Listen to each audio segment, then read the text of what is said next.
Hi, I'm Dr. Nicole Appelian, and today I want to show you how I stopped going to the pharmacy by growing this small medicinal garden. I'm also going to reveal how over 35,156 Americans who've already planted one in their backyard are now making the remedies they need for free, without chemicals and unwanted side effects. Most importantly, I'll show you how you can do the same and get your own natural medicine from plants, even if you have a very small backyard or no backyard at all. In this short video, I'll share with you the 10 most powerful medicinal plants you need in your backyard.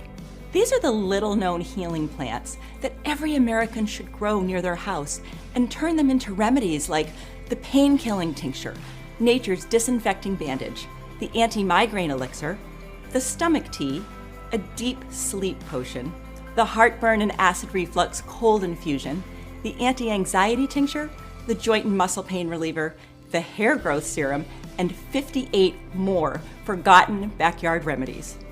Just imagine stepping out into your own backyard and picking the medicinal plants and herbs you need, taking them into your kitchen, and then turning them into the remedies you need for whatever ails you or a loved one.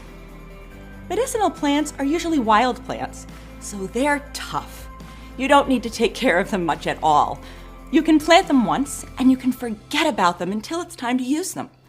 These are all flowering plants that are really beautiful and will add a splash of color to your backyard. Or, if you want to be the envy of the neighborhood, just plant them in your front yard. We often don't realize how important medicine is until we don't have access to it anymore. In times of crisis, conventional medicine will vanish as pharmacies get looted.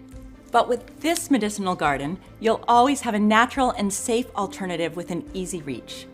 This medicinal garden is easy to grow and easy to use, on one condition. In the next 5 minutes, I'm going to reveal what is probably the single most important thing about growing your own backyard pharmacy. I'm talking about where to find the best seeds that will sprout plants with the highest level of active medicinal substances. Such seeds are rare and highly prized today, especially if they're also adapted to your local climate. It's not easy to get them, especially at this time of year, but I've already done all the digging for you. And with this kind of seed, you only plant them once and have a lifelong natural pharmacy. Unfortunately, most people try natural remedies and then quickly conclude that they don't work, soon going back to their old ways. And it's such a shame, because it's not that natural remedies don't work. The problem is they're using commercially grown plants to make them. These plants are almost depleted of medicinal substances. With many harvests each year, commercial plants don't have the time to extract the good nutrients they need to convert them into medicinal compounds.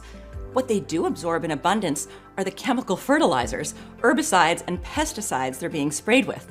So when you make a tea or some other remedy with them, it's those harmful substances that you get a lot of.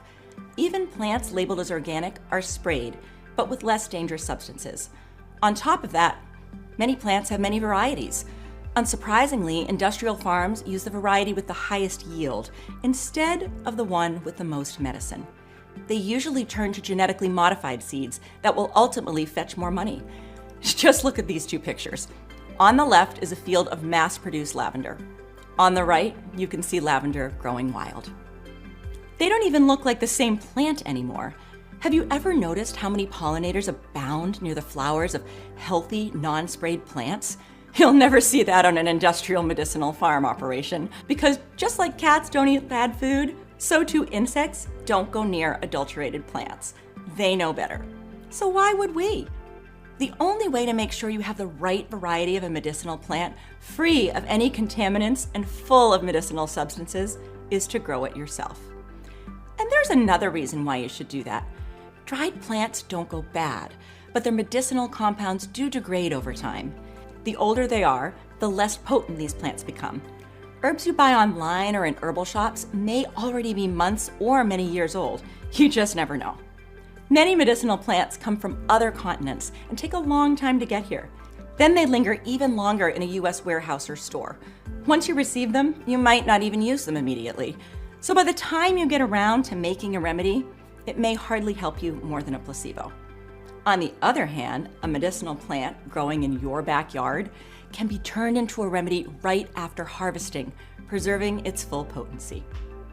Many commercially grown medicinal plants end up in the supplement industry, and here is something even worse. A federal investigation tested plant supplements sold at Walgreens, Walmart, GNC, and Target. They determined that as few as 21% actually contain the plants listed on the label. In Walmart, it was as low as 4%, prompting the New York Attorney General to declare the old saying, "Buyer beware," is especially relevant for consumers of herbal supplements. 2 bottles labeled as St. John's wort contain none of the medicinal herb. Instead, the herbal pills in one bottle were made of nothing but rice, and the other one was full of Alexandria senna, a yellow shrub that's a powerful laxative. And this isn't some rare occurrence limited to these chains. It's a widespread problem as the supplement industry remains largely unregulated. The bottom line is this. By purchasing medicinal plants and herbal supplements, you may think you're taking a safer approach to healthcare. But what you're often doing is placing yourself and your loved ones at unnecessary risk.